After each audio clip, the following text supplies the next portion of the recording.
Conservation Stories. This is Tillery Timmons-Sims, and we are continuing our conversations with local pioneers and folks that are kind of paving the way and trying new things. And today I have with me...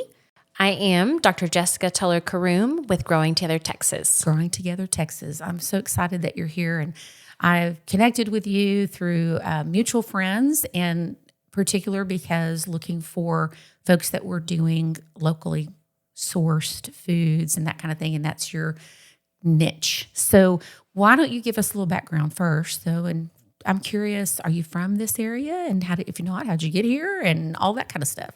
Absolutely. So I am not from this area. I grew up outside the Dallas area, and went to undergrad and graduate school all in the Houston area. So I've been all over Texas, met my husband there in Houston, and then my husband is in the medical field, and he found a job here in West Texas. Okay. So that is what brought us here. And I bloom where I'm planted. Yes. And so despite West Texas being a little bit more challenging to grow, it's very interesting. I didn't start out in horticulture. I don't have a degree in horticulture. Okay. My background is in public health. Okay. I have a PhD in epidemiology. Oh, and I did research for many, many years, population health research. Oh, okay. I don't know. I got to a point, my husband actually had a very serious medical issue, a traumatic medical issue that he's recovered from completely. But there was a time when, our life just kind of got to a standstill. And we had to go through rehab and all kinds of things as he was recovering. And after that, I don't know, I got to a place where I thought, I don't really want to spend 2 months making edits to a manuscript that gets published in a scientific journal that 30 people read. And it just felt, when I could be out in a garden pulling carrots with my kids, and I didn't want to just do it with my kids. Like, I wanted to do it with lots of kids, and I wanted to show all these kids how wonderful it is. I didn't realize, because I'd been so academically focused, how I had actually had this thread of growing throughout my life. I just hadn't seen it. I had a pot, I had a plant. The entire time. Of course, just like many of us, I had grandparents that had me out in the garden. My own dad had some raised beds in our backyard. So it was always there in the background. I did not realize how important it was to me. Until I realized, like, why am I going to spend my time on this stuff that felt like was the right thing to do for some outside reason, when what's really feeding me spiritually is to be able to show people how to grow things. So I like to say I'm doing public health practice now, not research. I'm in practice, which means I'm trying to get those public health things out into the universe. I love that. So Growing Together Texas supports gardeners, growers, and cooks. I see it as a three-legged stool. We cannot have one without the other. We need more growers. That's how you found me, was through growers. Yeah. We need more local growers, and my efforts there are supporting our local growers that grow vegetables and fruits, obviously, all the things. I think it's amazing how much agriculture we have in West Texas, and yet the food we eat so often is not from this area. Our food system, it's an area we can all improve. Yes. And there are many other areas, in Texas that have built up that system. So it's possible we can get there. So I support local growers by helping. First of all, every time I go to the farmer's market, I'll do a post about the stuff I've bought and how I'm using it. I also started most recently, I started a produce box where we sold the boxes as a whole. Traditionally, this was known as a CSA, a community supported agriculture, is what that stands for. Traditionally, you would buy that ahead of time, maybe for a season. And essentially the idea is that you would go in on the risk with the with the farmer. So whatever they had, you were getting a share of. I like to market it as a produce subscription box, like your magazine subscription. It's an automatic thing you have ordered for this period of time. Right. The beauty of that is that it's reduced marketing for our growers. It's reduced time for the community, because you just know on Wednesdays I go pick up my box. Right. Right. And so like, it's not like, oh, okay, I have to make a time. Not everybody has time on Saturday mornings. And so that can be, unfortunately, all of our farmers markets here, which we do have several, and I love all of them. But they're all Saturday morning. And so if you have other things going on, or you're traveling that weekend, like, boop, you missed out on all the local food this week, that's not cool. Right. So anyway, that's one of the ways I've been supporting local growers. That's awesome. So I think it is really interesting to me, because I see now people beginning to put these public health things together, like tracing it back to the roots of what we eat, and not that I think we can cure everything with what we eat, but I do think that we've been so busy, and our culture has, kind of herded us down this alley of processed food, because we just don't spend the time. I grew up, my mom was grinding wheat when I was a kid, and we've talked about this in another podcast, and we thought she was trying to kill us, And then I did the same thing when my kids were younger, and then when we adopted our youngest son, when we were in the process of doing that, I actually sold all of that equipment to raise money for the adoption. And now I'm thinking, man, I wish I had my mill back. I'm seeing people going back to doing that, and it's just really fun to me to see it kind of making that comeback after we've kind of vilified bread in particular for so long, And so it's fun to see that making a revival. I'm curious if you have heard of A&M's.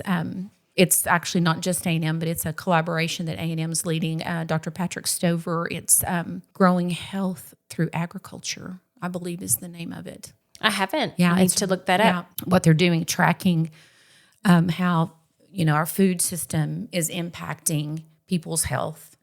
And so there's quite a bit of investment there that's gone into that. And I'm really excited to see what their results are going to be. I love that. Absolutely. From my public health days and the education I got and the conversations we were having. So I was primarily in population health. So we did a big population health survey of the Houston area. And then my job was translating that, because Harris County is like bigger than like 5 states. So it doesn't, if I told you that the rate of diabetes in Houston is blah, blah, blah, that doesn't help us figure anything out. So we were breaking it down to more, not at quite neighborhood level, but in more smaller areas to try and figure out how we could help neighborhoods. Right. And that same idea, that applies anywhere we are. Yes. Mm-hmm. But some of the lessons that I really gleaned from public health and from the research that's out there, we know more vegetables, the better. Right. We know we're low on the amount of vegetables we eat. Right. I see that as, this is again a public health word, but a multifactorial situation. You've got to access, which is how many vegetables can you get, whether you're going to the grocery store. Some of our neighborhoods here in Lubbock don't have close grocery stores available. Some people have transportation issues, so that's access. Right. Sometimes that is not affordable to you to buy fresh produce. It makes much more sense for you to buy something that's already packaged, et cetera. We have absolutely subsidized. We just have our packaged foods industries. We have absolutely created a catch-22 here where we do have some issues with our system encouraging those fast calories, those calorie dense things. And so anything I can do to try and lower that barrier to entry, try and make it just that much more accessible, whether that's a community garden. So I support, this is on the gardener side, I support a community garden, several community gardens. One of them is on the east side at 19th and Avenue A. And that's the primary, most active one. That's the Roots Booker T. Washington Community Garden. There's also a community garden in the Guadalupe neighborhood. There's also a community garden at the heart of Lubbock, which is like Avenue X and 19th. And so that's another food desert. I mean, it's like 2 blocks behind the McDonald's and not close to any grocery stores. And so that gets you to, can I find fresh produce, right? And how can we encourage those spaces, those community spaces that create connection, but also access to that fresh produce? And then it doesn't do us any good to have that fresh produce if you don't know what to do with it. So that's the cook side. And so I've done many different areas of this, and there's other organizations that are coming alongside and working in the area. It's so exciting. So one of the things I did, especially actually we were earlier talking about COVID, during COVID, was I had a recipe bag that I would pre-purchase local produce, all things around a certain recipe, and seasonally I sold some. So I had one for sale and one for share. And so every time I had a sale, I then also gave away same idea, because if I would like a meal kit, everybody could use a meal kit. And so that was a way of encouraging that fresh produce. And now that has translated to this produce box that we've been doing, and that's the for sale part. And then the for share is that I have a kids farmers market. And so I pre-purchase produce. I do a couple of these a year, 3 or 4, and I'll go to like Lubbock Impact, or I was at the Patterson Library this fall and give kids $5, a little fake $5 Monopoly money, and they get to pick out whatever produce they want. And I've been able to partner with the Sustainable Food Center. They are heavy into access, and they now have been expanding in our area. They're actually based out of Austin, but they have a division here and are now up to, I believe, 4 employees, which is really exciting. And so they will come alongside when I have a kids farmers market, and they'll talk about their programs that they support, which are Double Up Food Bucks. Which someone can use their SNAP card and purchase produce at the farmers market using their SNAP dollars that they would be using anywhere else, but this would be for fresh produce. And they will get up to $30 matched from that $30 they spent at the farmer's market that they can then spend on fresh produce. So it lowers that cost, because the farmer's market is more expensive than the grocery store. Sure. And P.S., like when you buy fresh produce, it does not last as much as when I go and buy, a bag of frozen peas. It just doesn't. Right. And so we do have a time crunch on using that up. Yes. Right. And so this is a nice way of kind of, again, lowering that barrier to entry, making these fresh and local produce more accessible. But I'll tell you, if you buy a bag of spinach at the farmer's market, it is going to last so much longer than your bag of spinach from the grocery store. Because a bag of spinach from the grocery store has been on a truck from California. Right. And this one has been it was picked yesterday. Right. And so even my friends, when we had those bags to share and we included a bag of spinach in there, they were like, I can't believe it's been 2.5, 3 weeks. I'm still eating this spinach. It looks great. I was like, that's what happens when you get to buy local. Right. And so I get to share free produce with kids at these locations, and then also come alongside and show them where they can get produce tomorrow. Because I can't always provide it today, Right. But here's today, and here's an idea for tomorrow. And because they're brilliant, they always have a food sample. And so we get to, and sometimes like the food sample, I've done the food sample with them sometimes, and it's just like, we're going to chop a bunch of zucchini and give you some ranch. And I'll tell you, the kids love that. Yeah. I had kids that are like, I will eat 3 more radishes. Thank you so much, because I get to eat this ranch. And so, and I mean, do I love ranch? No. I mean, in the sense of public health, we got all kinds of problems. But you know what? If you ate veggies with it today, then that's more veggies than you ate yesterday. Right, so. right. When I know we had this, we had a women's ag conference last week, and that was one of the things that came up is our fruits and vegetables less nutritionally dense? And this researcher said their research shows no. That they are. They're still the same density, but we just don't eat them. We don't. We really don't. And so I public health, like the generic thing, let's just say big messages, please do not let all of what I'm saying about local food discourage you from buying vegetables at the grocery store. Please buy those and eat those. Yes.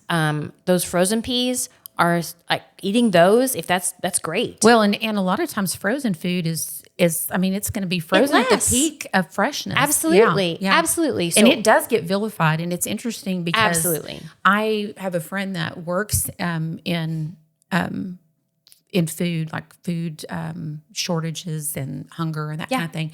And that's one of the things that, like how often frozen food gets vilified, and it's not really getting provided where it actually might be faster for people, maybe more accessible for people. People can keep it longer.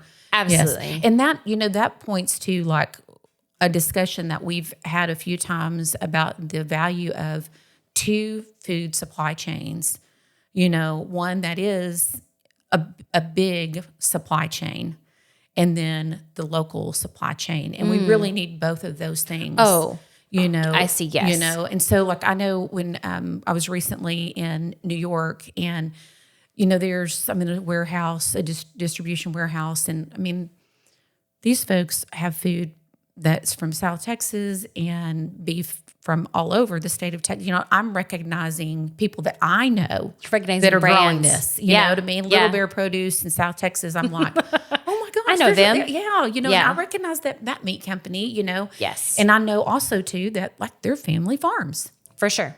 And, for sure. And so, right. So there's this value in both of these things. And so it's not like we're saying we need to grow the local at expense of the international chain. Oh, absolutely. So, and I mean, I'll make this real practical. Do I love local carrots? Do I grow local carrots? Absolutely.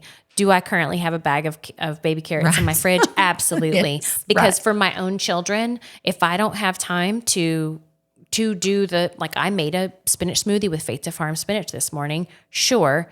Did I also include bananas and pineapple? Yes, I did, because that is easily accessible, and my 14-year-old drank one. Right.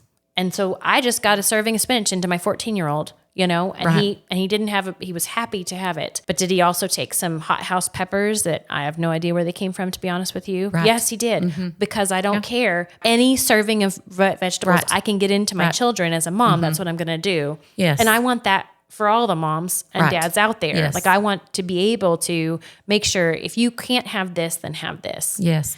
Yes. And this is a little bit better. This is, if I'd pulled that carrot from Roots Garden, would that be a little better than the baby carrots I bought at the store? Absolutely. They'd taste better. They'd last longer. Like, for sure. More nutrition, I'm sure of it. But do I have those carrots in my fridge? And today that's the answer. Right. Right. And so we just kind of got to a little bit easier, and there's so nobody many, needs to beat themselves up there's for so many food rules. Oh, and my yes. goodness. Anytime I hear a food rule, I'm like, oh, guys, don't make perfect the enemy of good. Yes. Let's just go for and can we get a little better? Yes, sure. But we don't have to throw it all out. Exactly. Yeah. And then you have this whole the mental health part that comes with if you put fear into everybody about what they put in their mouth. Yes. Then we're not going to be eating anything. Right. Yeah, exactly. And just now we know how much the gut biome impacts your mental health. And, so that's just the stress of, I don't know what to eat anymore. Absolutely. It can get ridiculous. It really can. Yeah. But I think that the value of what you're doing goes beyond just the food factor, but putting people's and kids' hands in the dirt, is extremely therapeutic. Oh gosh, absolutely. I cannot overstate my own personal excitement about getting more people growing, even if it's a pot on your balcony with some lettuce in it. I'm happy to have any level of that become accessible to someone. And so I actually have been blessed to be able to have a contract with Lubbock ISD to support some school gardens there. The multifactorial issue, right? Yes. So we've got access, we've got interest. There's another issue, like kids that see something growing and we literally either pull it out of the ground or tear off a leaf, they are so much more likely to try that. Even better, if I were to go for like an even better situation, just like our, local, some vegetables, then local vegetables situation, even better is if they planted that seed and got to watch it. But honestly, again, I don't need to hold us up to that perfection goal. We can just kind of baby step our way. Okay. So yesterday I had a bunch of kids at Brown Elementary and we were building some covers. It's actually not terribly cold and it hasn't been terribly cold. This was more for protection because it's in a pathway. And so kids kind of come by and pull things out. And the administrators asked if we could put the covers on to kind of prevent some of that. So fingers crossed we don't bake them. But anyway, before we did it, I was like, we have some lovely lettuce here. Would you guys like to taste some? And I just pulled off leaves and everybody had a bite. And I swear to you, there were 12 kids out there and every single one of them had a bite of lettuce. If you put a salad from the cafeteria on their tray, I doubt you would have as many kids eating some. Right. But now that they've tasted it, they're much more likely to recognize it in the grocery store. That goes back to that kids farmers market idea. Yes. They're much more likely to be okay with their parent or guardian, saying, "Hey, I had a radish yesterday at school. Like, can we buy some radishes and I'll try those?" Like, they're much more likely to be interested, because they've seen it. Well, and once they have tasted what it's supposed to taste like, and I know I had a friend that used to tell me, she said, I'd rather my kids not eat a carrot that tastes bad just because I don't want them to think carrots taste bad, That's an interesting observation. And I hear you that sometimes I feel like I ruin my children on certain vegetables because they've tasted stuff that's so good that they refuse to eat anything else. Yes. I will admit to you that I have a child I call my bougie baby. And he only, for a while there, he's gotten a little better and he will eat some sweet peppers now. Sweet peppers. He was rejecting, but he would eat shishito peppers. Oh. And I was like, dude, I can only buy shishito peppers from this one farmer. Are you kidding me? And so he was like, well, Mom, you should try growing them. I'm like, I have been trying to grow them. And 1 year it didn't work. Another year they were all spicy. I don't know why. I had tried all the things anyway. So yes, occasionally we paint ourselves into a corner as parents. Yes. And now we find ourselves chasing down farmers for shishito peppers. That's awesome. Yes. That's so funny. Yes. So what's next? I know you've got an online space. Yes. So in an effort to support these growers, I heard of a concept using a software that's online to be able to list produce from multiple growers. So it's called LBK Grown. LBK Grown. Yes, lbkgrown.com. And originally I intended that as a way of helping growers connect with restaurants because I have 2 restaurants that are very supportive of growers. So La Serena is super supportive of growers. Chef Jess is amazing and does just amazing work. And then the Nicolette, Chef Finn is also amazing, and I love all the things he makes. He's an artist. Yes. It's crazy. So my thought there was they already support local growers. How could I make that a little easier? I got a grant to be able to start this online farmers market and list some growers. And so last year we had 11 growers sell produce on that site. And I'll tell you that Chef Jess, when I first started this, was so she originally years ago would have a chalkboard and it would list all the growers that she was buying from. And I was like, Chef Jess, I want the chalkboard back. And she was like, right now, all it's going to say is Ethan from E3 Farms. And I was like, okay, I'll work on that. So to have 11 felt like a huge increase. Yeah. That was 11. We did $14,000 in sales. That's payments to the growers last year. The site itself costs about $2,000, so we need to get that up. It, like I said, was grant funded, so that hasn't been a concern so far. I have stuff in the works to continue that grant funding in other ways, but this was a way to get restaurants to see. You have pictures of the produce, you can see what you're buying, you can see prices, you can see availability, which that communication So is there's very difficult. bread and taco seasoning and buttermilk Yes. ranch dressing Yes. and trail mix and eggs. Yes. And so along with all of this produce. And you can sort it by category and Okay. producer. So you can, if you just wanted to see, the produce, or you just wanted to see Yes. some, you can kind of sort through there. And I got 2 more restaurants to order based Okay. on this software. One's actually a food truck. Love Taste Buds Food Co. Taste Buds Food Taste Co. Buds Food Co. And they are right now primarily at Good Line Beer. And Okay. Good Line is one of our supporters because they actually were a location for us to have our produce box pickup. Oh, nice. So that's our first non-farmer location where we partnered with a business. They have a cooler Great. and we just one day a week, right? Drop off all these boxes and people would come pick them up. And occasionally some would buy a beer. And so that helps Good Line out. Great. That's great. So, yes. So anyway, Taste Buds is amazing. And then our other restaurants, our 4th restaurant was Nashwell Coffee. Great. And so, they also make just delicious snacks and bites and coffee and tea and stuff. So yes, they do. I love going there. So I got those 4.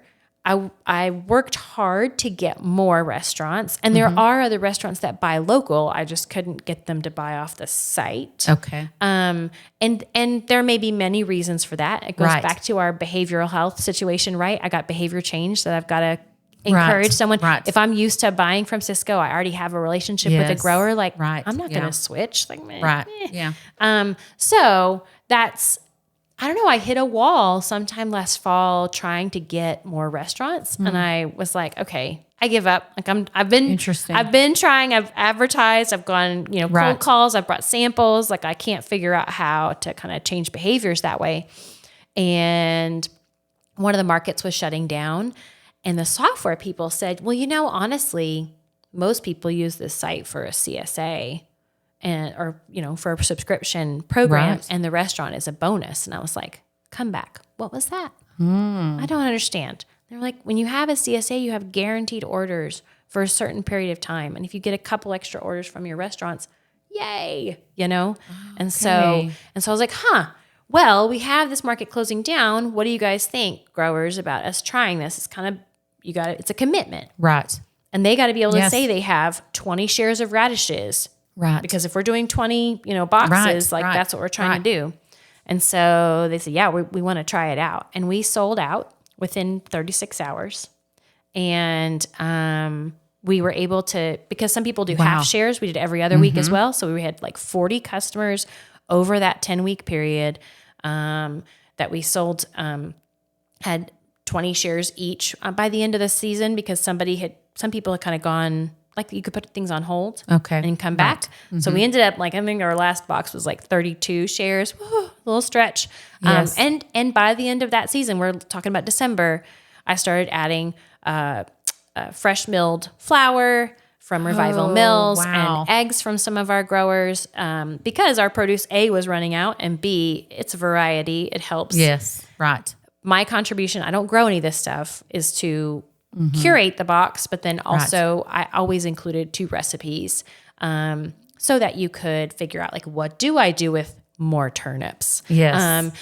So anything new, I made sure we had a recipe for. That's great. Yes. Things that maybe you've had before, like let's say you've had spaghetti squash, but maybe you've never cooked it yourself. Like I had a QR code that linked to a video, not my own video, don't really care, but a video to give you an idea of how to cook that. That's fabulous. So how many hours a week are you spending doing this? Well, in the fall, it was easily a part-time job, if not close to full. And then I'll be honest with you, the last 2 months have been all school gardens. Yes. And I haven't even touched that stuff. Right. And so I need to figure out how to switch those gears and be able to bring it back online. My growers, theoretically, I think I have one grower that's like, yes, I'm ready. Yeah. And we had 4 to start. Okay. And so part of me isn't 100% that we are ready. Yes. Just because you are ready. Because I have 2 other growers that are like, not it, not ready. Okay. Just it's too much work. And they just haven't gotten the volume up. Okay. And part of what was awesome about, well, again, this goes back to like businesses and local food systems and how do we do, was in the summer often that produce is coming off. And the stuff that's ready on Monday is no longer looking super hot on Saturday. Right. And so a midweek option to shed some of that produce is really helpful. And that's where the boxes and the CSAs come in. When you're in the spring right now, especially a lot of our harvests are greens and roots. And that's going to be a one-time harvest. And then you got to wait 2 more weeks to be able to harvest again. So this midweek option is not quite there. Got you. And my farmers that sell at markets, like they are selling all of their stuff basically through the market. Through the market. And honestly, the price you're going to get at a farmer's market is a lot better. It's a lot better. Yeah. I try and I let the growers set their own prices on this website, and all the money has gone to them, and to the tune of I've actually even paid the credit card fees for now. Yeah. But as we move forward, that's going to adjust. It needs to be sustainable. But as a box, especially at the box level, you're gonna not everybody charges the same. You get to have these conversations about what should we charge. Right. Well, at the market, I can get this much. Right. And then somebody else is like, if I ask my customers for that much, they would do it. They would murder me. You know, like that would never work out. They would go somewhere else, right? And so you have to find this happy medium, because I can't be paying everybody that price. The box can't afford it, that kind of thing. So we came to an agreement there would be an average, but sometimes like I just like the market's not going to hold that. And so anyway, so having a mixed producer box is a whole other animal. Right. Yeah. It's a whole other animal. Well, and it just shows the pain points, along this value chain, that there's really pain points at every section of the chain. Mm-hmm. So, Absolutely. like, because, one reason restaurants may be like, well, if I switch to this now, what's going to happen if this person goes out of business? Oh, absolutely. Or I have heard like that. this. Yeah. I have heard that from chefs. Or we've tried this before. I've heard that from chefs. So. Absolutely. Yeah. Absolutely. It is a risk. It is a risk for the chef to go in, is a risk for the grower to shift their produce that way. When I tell growers who are new to selling to restaurants, they say, what should I price it at? I say, well, look, imagine if you're going to put it on the site, let's put it at a pound or 2 pounds of greens. You're not going to do a half pound that you would do at a market, because at a restaurant, I would hope that you would be using at least that much. Yes, right. Now, restaurants are notorious for being able to make the most out of the least amount of product. Yeah. That's why we go to restaurants. Yeah. And because they do amazing work. Right. Okay. So there's a trade-off there. Right. But if you're having to wash and package less, you can bring that price down a little bit. Right. Your per pound price. So that's what the trade-off is. Right. Right. So when I do a produce box, it's back to that market size. And so you got to figure out how much. And so my conversation with growers is, how much are you willing to give to the produce box at a lower price, let's say, because it's just not your market price. Right. But you get to have a constant demand. You get to have, kind of a piece of the pie and the branding and some of that stuff. Right. So what is the demographic of the folks that are interested in being growers? Are these folks that they've grown up on the farm, or they're already in farming and now they're adding this market to their, as another source of income? Or are these people that are completely inexperienced? I've got all the things. I try, and honestly, I consider part of my work to be recruiting. Okay. I consider part of my work to be, if you are I had growers, and they unfortunately are leaving our area. I had growers that generally made like soaps but they were growing their own, and they would grow pepper plants and that kind of thing and sell them to the market. And I was like, anytime you have extra, I would love to list it. Like, I am trying to sneakily get you into the food chain. Yes. Because if you can do it on this scale, it's better for us as a community if we can continuously be bringing people into that world. Into that world. But yes, there are some that maybe were originally cotton farmers, or maybe and are now dedicating some space to produce. There is a trade-off. It can be both and I try to be flexible in that thought. Like, Right. could I get you into this? Even Well, if and it's, what or a can that- flower grower. Yes. Right. What can that look like for somebody that, is it possible for somebody that lives in town? A lot of times people think, oh, I need to move out and homestead, and then they deal with tumbleweeds for a couple of years and go, I think I'm going to move back to town because this is not that fun. Right. You know, so, but is it possible for somebody to take their backyard and turn that into a garden and then? It is absolutely possible. The question is that a livable wage? I don't know that you're going to get to a livable wage. Right. I think you can get to a Yes. side hustle. I think you can get to a supplementary income easily on a backyard situation. But then my next thought, if I were to make some recommendations, is to either lease some land, Right. not buy, but lease some land to get yourself up and going if you wanted to expand. What do you think the acreage has to be for someone to be able to make a living wage off doing something like this? Oh gosh, you've asked a $1 million question, to be honest. I will not hazard a guess, but I will say that I can see some of my growers, I feel like, getting close, that have a couple of acres, like 2 or 3. I can see them getting close. But I think the biggest challenge for growers is that, unfortunately, with a grower, you have to be your own marketing, your own this, your own. Right. And if you're a jack of all trades, you're a master of none. Yes. Right. And so that's where I see the online market coming in. Yes. Is if I can take some of your product off your hands and move it through the system, then that's less work you're doing. Right. And so that's the trade-off I am pitching. I want to, and I'm going to help promote you, and I'm going to help, all of those things, because I want those sides. Right. I need our food system to be sustainable. But yeah, there's some pinch points. Well, I sure appreciate you being here. It's been good. Yeah. I've learned a ton, and I had no idea you were in public health, and it makes so much sense that what you're doing now makes so much sense. It's my sneaky side mission to get people to eat more vegetables. I see so much value in, getting our hands in the dirt. Like you were saying, there's literally research out there that shows getting our hands in the dirt helps reduce anxiety and depression. Yes, absolutely. So I'm a huge proponent. It's not just about the vegetables. If you want to grow flowers and put your hands in the dirt, by all means. I have a tendency to only see the vegetables, and I have to have people tell me, no, come on. Plant some more flowers. Oh, right. I love the flowers too. I just forget. Yes. I just forget. So that's fun. That's really great. Well, I just value what you're doing, and it's part of, our mission here is to make people aware of opportunities that they might not know that are available to them, especially in the ag community, where there's always a need to expand the markets. And, absolutely. So it's a lot of work. We remember, like, probably most, I grew up, my grandparents and my mom, and then I had a garden, it's my grandmother used to say anybody can plant one, but not everybody can make one. Ooh, that's good. Yeah, that's good. Yeah, so it's a full-time job.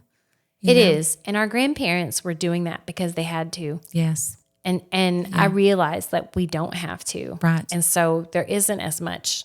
It's they had to. There were some hard things happening. Yes. So it's not all romantic and amazing. No, it's not. It's not. But we can find some romance in doing it today. That's how I like to see it. It's true. Well, thanks again for being here. Yeah. And thanks thank for having everybody for listening to us here at Conservation Stories. And we'll have all of Jessica's Grow Together Texas info linked on the website and on the episode notes. You can find everything, and they can go to see if they can sign up for your food boxes and that kind of stuff and see what's available there. Give us one more time the website for the boxes. It is lbkgrown.com. lbkgrown.com. And you can learn more about Sarah at sarah-conservation.com. And we look forward to seeing you guys or visiting with you again next time on Conservation Stories.